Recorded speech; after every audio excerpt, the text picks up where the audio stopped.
Vance stood in front of 100,000 people with reports for 100 million watching online. And he said something that hit me like a punch to the gut. He talked about hiding his faith, dodging questions about abortion, traditional marriage, God. And he said, I'm quoting here, it is better to face a gunman than to live your life afraid to speak the truth.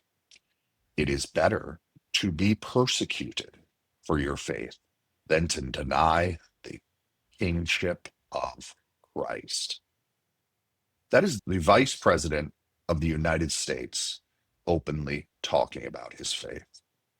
That is a fellow millennial openly talking about his faith on national television.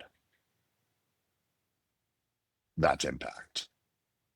That's Charlie Kirk effect. But then he added, for Charlie, we will never shrink. We will never cower. And we will never falter, even when staring down the barrel of a gun. That's when it really clicked for me. Here I am, 20 years in tech, multi-cloud architect, DevSecOps expert, and I've been hiding like a coward. I've been sitting through meetings where they mocked Christians. I've endured DEI training that basically called my values hate speech. I've watched colleagues get blacklisted for posting Bible verses.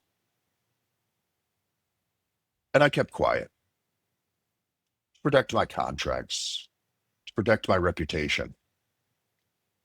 Vance said, what a pathetic way to live. Look, I'm not claiming to be some perfect Christian. I drink beer. I swear, obviously. Maybe habits die hard.